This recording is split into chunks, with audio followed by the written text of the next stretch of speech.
Okay, do you want to break? One apiece.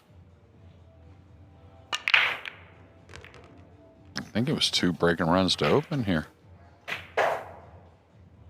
Won't be the case here in game 3, or at least it doesn't appear so.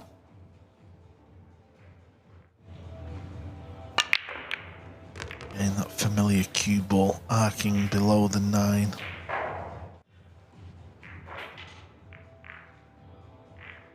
Boy, if he's looking to subtly swerve around this 9 and maybe play something soft for a safety, just bump it up, maybe use the purple. Nice cueing low, so maybe he doesn't have to swerve, just hit it right in the face.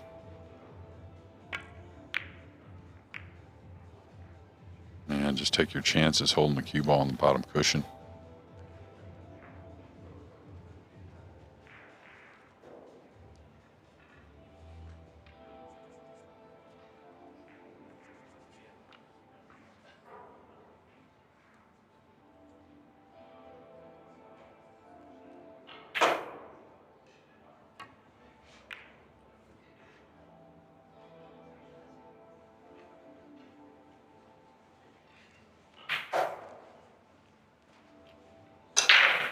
Yeah, Johan Cho, he'd have a go at the blue two here. He'd get close to it and all in that top right corner.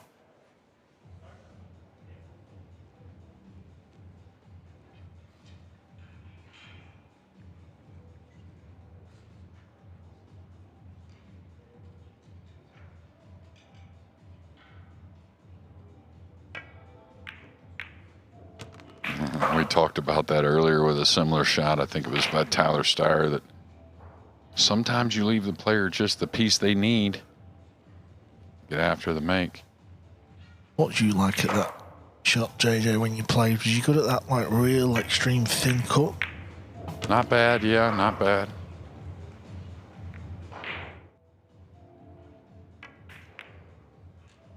I wasn't ever considered, like, I don't know, straightest shooter, but once if I was training right and everything, I felt pretty good about it overall.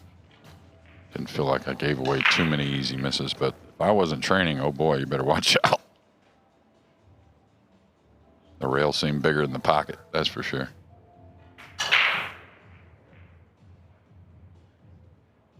All right, he's gonna get a collision here. Oh, I thought he'd get a little heavier off the purple 5s. Not sure how much Huang would like this 3 ball, but he likes to attack like all the great players.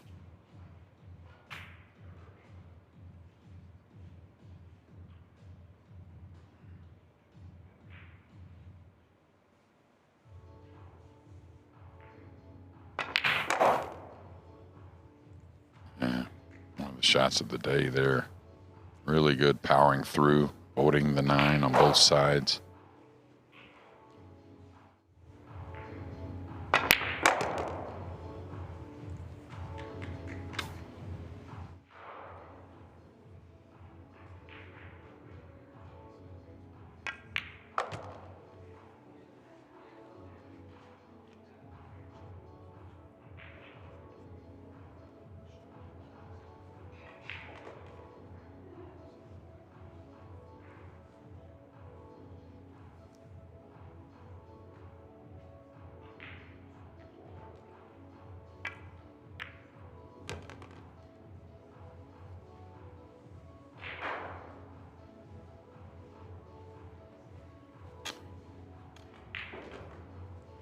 All right, trying to get us back on serve here with a great opener on the 3.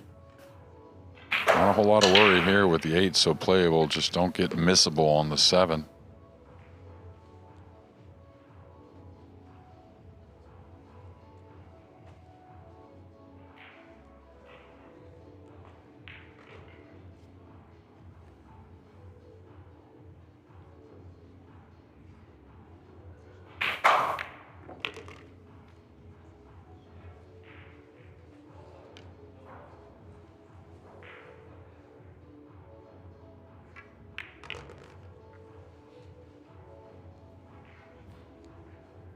And the routine 9 in the lower right for a 2-1 lead.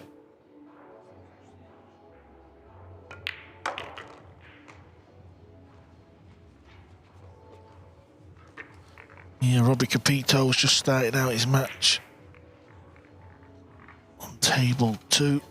Played a real nice set earlier on here on centre court against Sanjin Perlovanovic, where he won quite easy in the end. He's playing Edward Koyunjun. This is what he's faced with in the opener.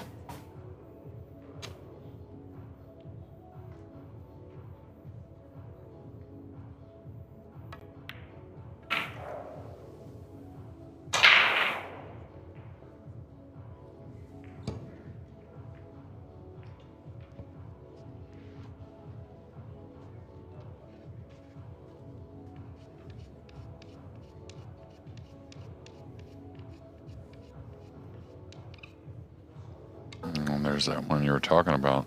Didn't expect that miss. Maybe the jump cue. Good kick to the top cushion, pretty easy. Side cushion, a little dicey, I would say, but gonna go with the short cue. Yeah, another good break there from young AJ.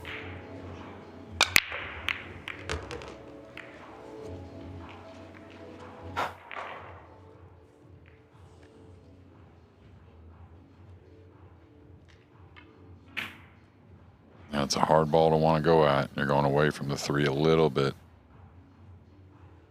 Could go behind the 6, banking the 2 back up. Could cut it like this, bringing the cue ball back down.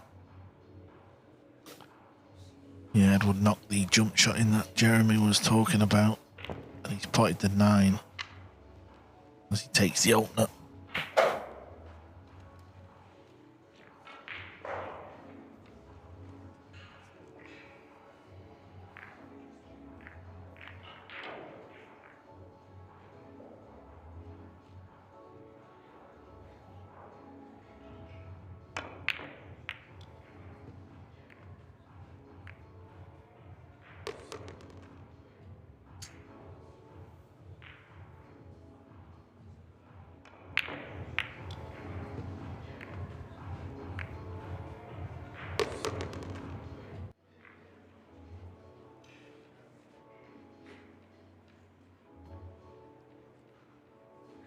Yeah, these are the shots that have puzzled a few of the players here.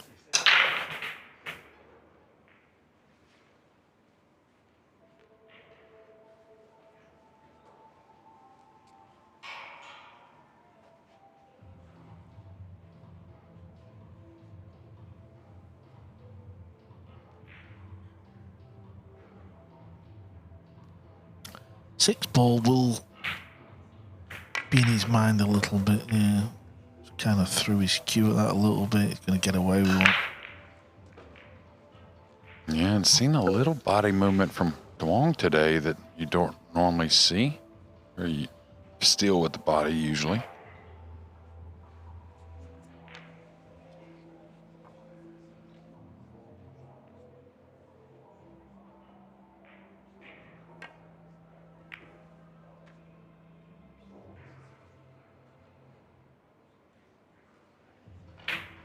Not sure he knew he had the snooker at first, but it did end up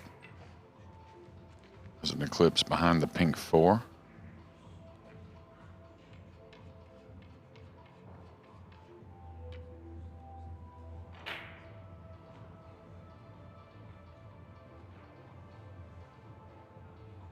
Maybe he has to jump both these, the pink and the brown. And drew the cue ball. Yeah, a couple of real nice jump shots in this match.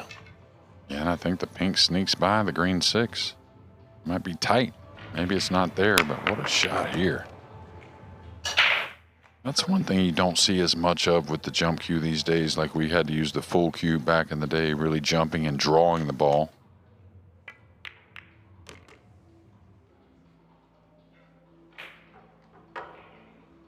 Yeah, I know these sort of modern day jump cues now, the players have got all kinds of sort of extensions and they seem to be getting a little longer, don't they? Obviously the tips, I'm sure they're a lot harder now than what they were back in the day. Yeah, and I think the carbon fiber makes a big difference. Just all the science put into the equipment these days. There's a lot of genius people on the sidelines doing great work.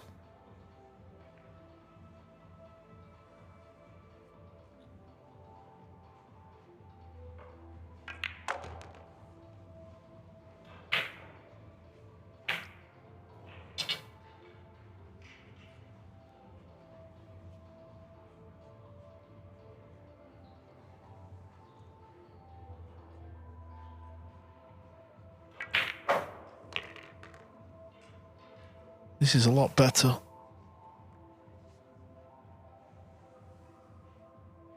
Wasn't at the races again, sure, was it?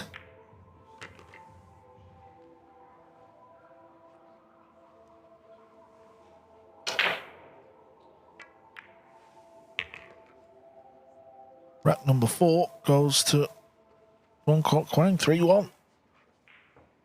Seems a lot better at the table as well. Maybe a small break has done him good.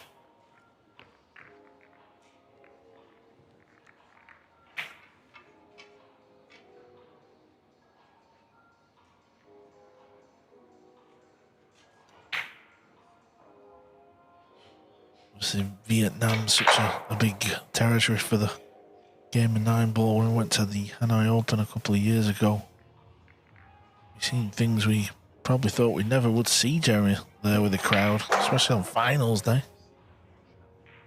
Yeah, I mean, that event again later in the year, and you just wonder, especially when they start producing so many good players, which they will. It's just a numbers game and so much interest in wanting to get it done. You know, you might feel that arena in the next couple of years. I'll tell you, on one side, they had close about 3,000 this past year with another 500 outside. Yeah, and the crowd understood the game as well, didn't they? The oohs and the ahs and certain shots. There'd have been a few hours in Hanoi after that break. Cue ball finds the pocket. Yeah, and that was way thin. There's always kisses on the scratch, it seems, but when you get it down there by the corner or when you hit it too thick and the cue ball's coming one rail towards one of the sides, that scratch is on you. You had a chance to get a little separation, up 3-1 and breaking.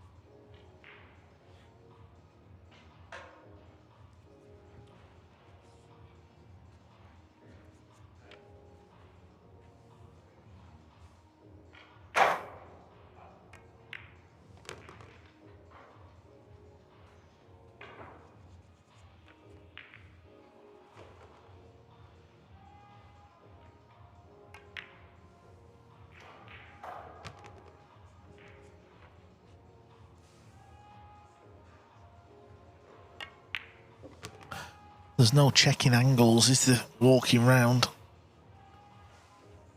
He knows when he's down on the shot. Just get it over here near the 7. I'll deal with it when I get there.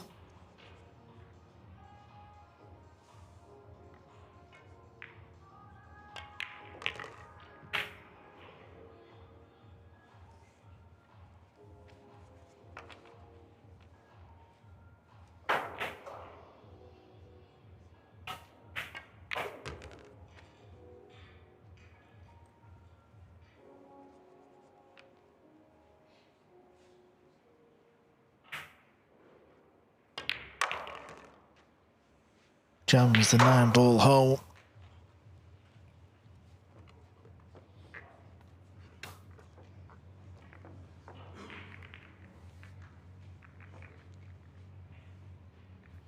Near the scratch on the break. Bangkok Kwang. Okay, ball in hand, and what seemed like less than a minute, the rack was on the board. Yeah, this is table 2, still 1-0 to Edward. Seems like he's jumping at the 3-ball. Jeremy, do you think you would have enjoyed playing in a format like this? The PLP? Yeah, the PLP, where you've got, 15 games and a big round robin. Yeah, I think so. I mean, I was kind of traditionally known as a little bit of a slow starter in matches, but that'll shore that up quickly. Can't be starting slow in these races to 5. But yeah, I think so. I mean, equal opportunity with the break, of course, which makes sense in these short races and so many matches, round robin stage. So, we played round robins when Matchroom first got a hold of the World 9-Ball Championships there in Cardiff. We played with 8 players and 4 would advance. Yeah, I remember watching that back in the day. It was always in the summer in England. Oh, it was awesome. In Cardiff, actually. Yeah, never went to Cardiff, actually. Man, what a beautiful setup it was. And I thought everything was pretty on point. The groups, I thought, were pretty accurate as you can make. What would that be? 16 groups of 8, I believe it would be. And you make it to the final 64. And there was always a story. I mean, it was amazing. The first year, Efren down 6-1 in a race to 7 in the group stage. If he loses that match to Vincent Fouquet, Vincent from France, and yep, he loses that match, he's out of the tournament. He goes in as 64th seed, and then ends up winning the event. Next year, I think it was Feng Peng Chao who got his second world title there over Ismael Paez, kind of a big underdog in the event that got to the final. Following year was Earl, I believe, if I remember correctly, beating Bustamante in the final 17-15, one heck of a match. And we just saw so many things there in Cardiff. I think it started to put 9-ball pool back on the map.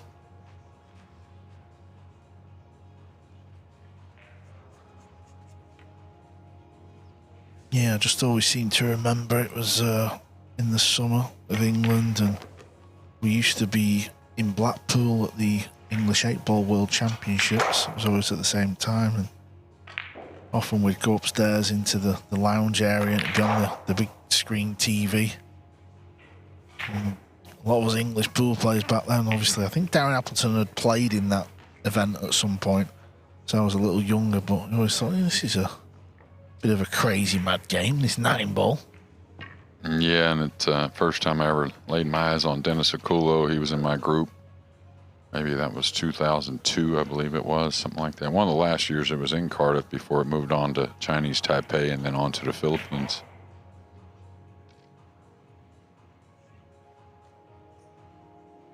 Mika Immonen got his first world title there and beat Ralph Souquet, I believe it was, in the final.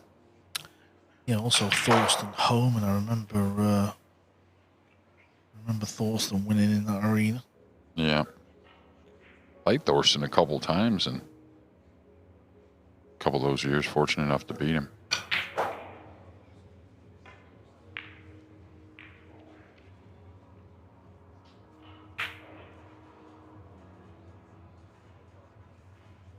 The Freezer giving us his lottery picks for what would be 2027, I believe. Yeah, he come darting over. I thought we'd done something wrong at first, JJ. He come darting over. It's like 4 years. AJ Manis will be the best in the world. Oh, that cue ball just opened up. Along with our match tied up at 3 apiece. But yeah, Cardiff, it was sweet. We got to play Celtic Manor. Sun's out till 11 p.m. Play your matches, tee off at 6. Beautiful thing. Nice life if you can get it, Jeremy. Yeah, I was really kind of praying that Cardiff would, even though I'm a big fan of moving events around, big events especially, but if it makes sense, but I thought it might just stay in Cardiff forever in July. Part Welsh, good old Jones, good old Welsh name. And the crowds always seem to be there? Was that the case? I'll tell you, it was a setup to where we were elevated. If you weren't on the main table, you were elevated on a, big platform, a couple different levels. And so I wouldn't say it was the easiest overall you could still see, don't get me wrong, but it wasn't the easiest for some of the early stages. But yeah, it was busy crowds for the final 64.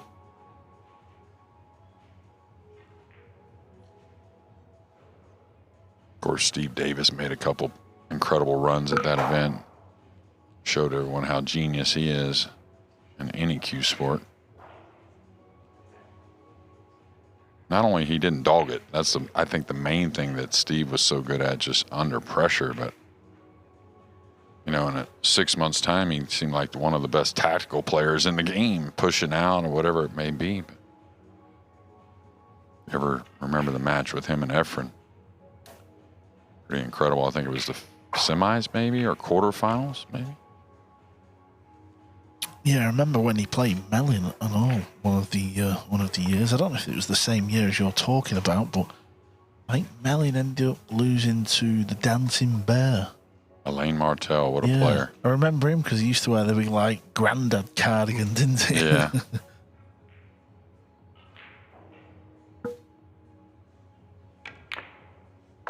All right, feeling better for sure. Yeah, nice bank. Got a tough pot here, though. These can easily get away from you. You can just send it into that short rail and miss the ball.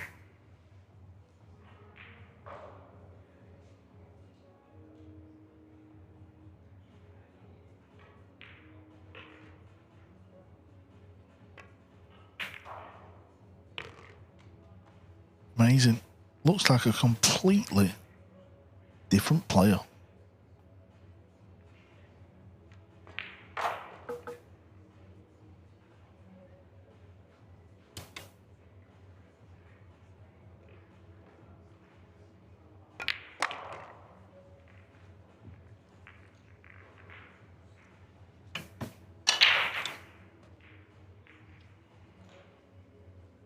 Well, we all miss, but, Duong has really become a very steady player out there, especially with open tables, and we saw some misses that just may not see for a long time from this man. Yeah, took down the Scottish Open last year. We was there, Jeremy. Very strong field in a beautiful pool room in Scotland.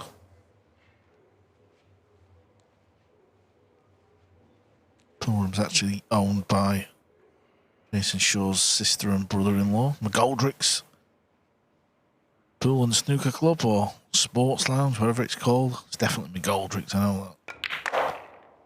And the Rams to 9-0. This match has been played at a real...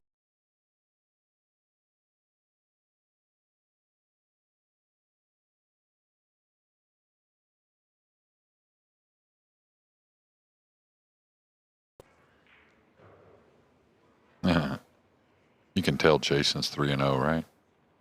Hanging out, hitting a few more balls, getting everybody what they want, water, soda. Yeah, sending the drinks over.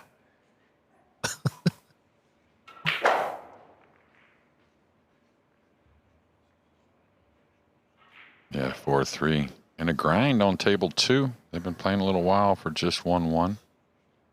Capito and Koyanjian.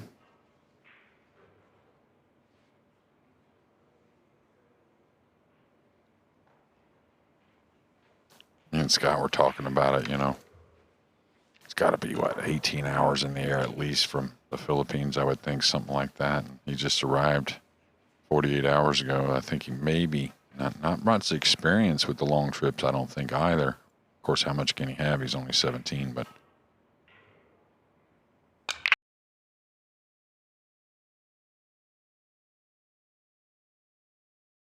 Yeah, I think that's a fair comment. And also, you've been to the Philippines, you've played on the equipment over there. It's so much different, isn't it? Walking out here playing on this setup, these tables and the cloth and the balls. Yeah, it seems like if there's not a whole lot of spin involved, I think he's just been really on point. Just occasional ball with a bunch of spin gets him. Maybe the deflection. It's so pure, right?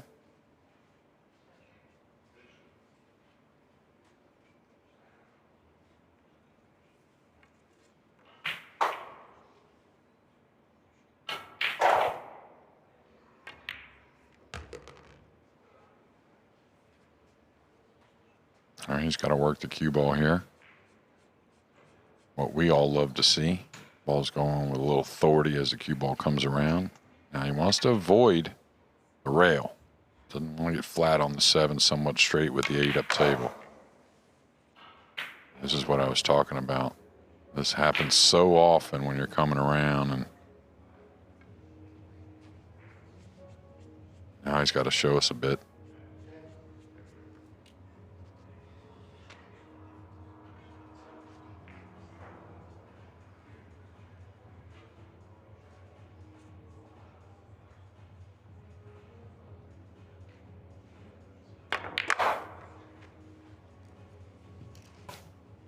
Seems like it's the best he could do. Just leave himself this shot.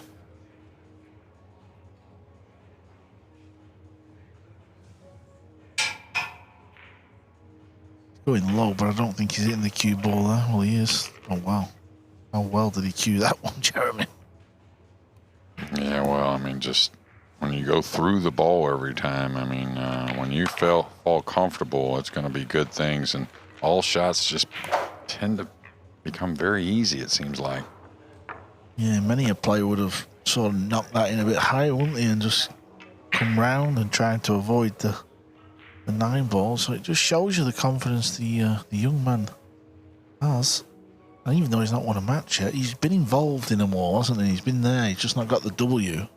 Yeah, really in his first one, just a couple little things got away. It wasn't terrible by any means.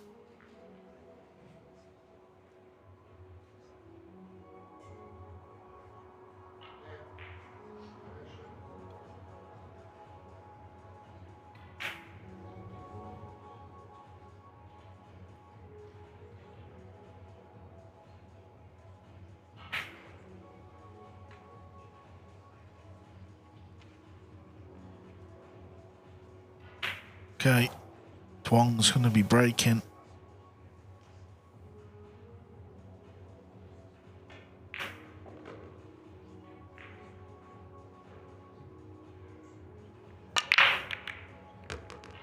All right, 2's come open. It's a wee bit thin, but definitely playable. Cue ball control is going to be nasty. It's going to be flying across the width of the table. Yeah, this overhead tells me maybe it's not so playable.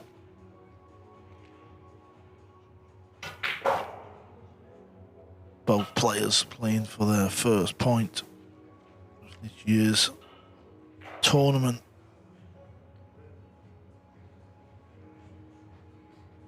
I like cutting the two rails below the purple and try and float above the 3. I mean, there's so much cover there. I think you can control the 2 and you may get a really good snooker.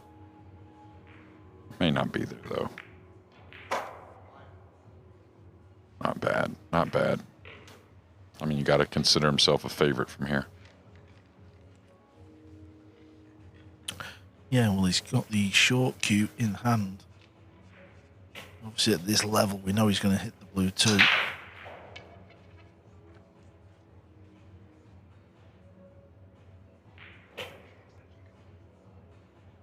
And even though, you know, you look at an FSR, right? Former world #1 not long ago. Even look at Federer, who's what now, 20, is he 26? Around that, Yeah. Mid-20s. Kachi, who's still 25, maybe? Yeah, another one mid-20s out. Yeah, but just look at all the best players are young. You know, I mean, our sport is young as any, but, you know, not just AJ, but so many other youngsters right behind him. What are they thinking? What's the next crew?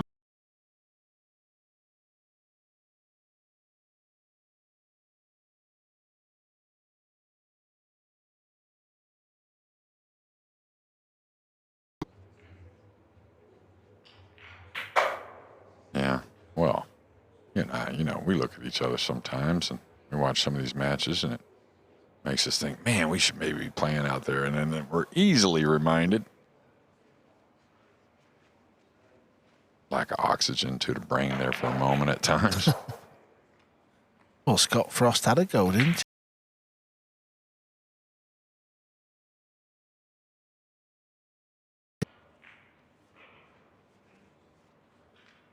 Yeah, and you know, it's nice to get the heart going though. Freeze ain't done. This is coming back in front of him, maybe. Now it's going to dress up.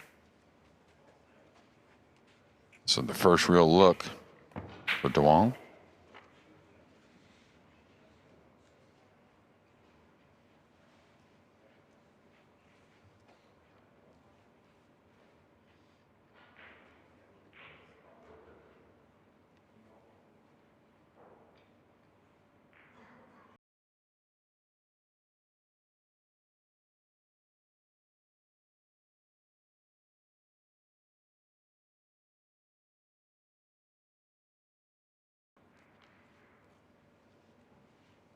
Wants to get, I would say, pretty straight on the pink 4, just to screw back off that to get to the 5. Last task, get up to that green 6 in a few shots. That's a little light. Shouldn't be, you know, I wouldn't say too much of a problem. There's got to be a little concern with the cue ball movement. And with all that room, I thought he could handle the above angle a little more than the behind angle like he's fallen. So I thought he'd be a little more aggressive with the cue ball. Just because he was so tidy on the red 3.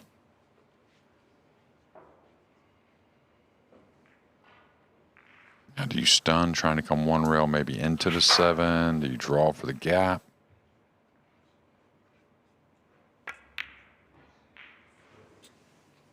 Well, when it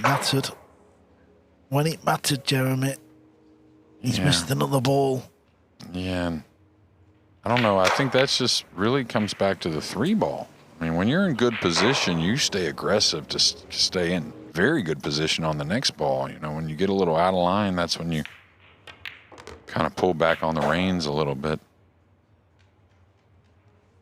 But I think the shot on the 3 is what has promoted that miss on the 4 as much as anything.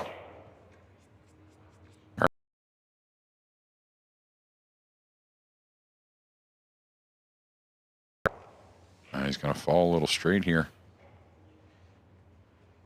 Better get below it. Oi. Question, Jeremy. Should he have played for the kitchen line? So just kind of hitting the 3rd rail, or? No, 100%. Yeah. Yeah, especially the 7's so accessible. You know, if the 7 somewhere else is different, but when it's accessible, get that quick position and watch out. You may get snookered. Now, is this easier bridging, I guess, than on the rail? I guess so. We did improve in that department. Yeah, fair shout. Got to psych himself up for this one, though. You would never imagine the cue ball's going to be here on the round 7 when he started this clearance. And you got to stay heavy on it. Easy to overcut. Oh, that's pretty pure. Show us another, AJ.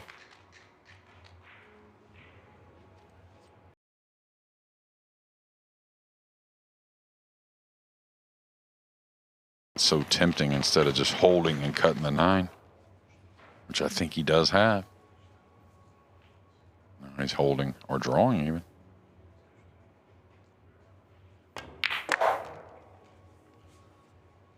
Pure cueing, sir. Scott Frost said 4 years. He's trying to take it back. It might be 2.5. Well, he's got to knock the 9 ball in yet, Jeremy. He's knocked 2 wonderful balls in. But it's 3. What a finish. What a rack for the young Filipino who's flying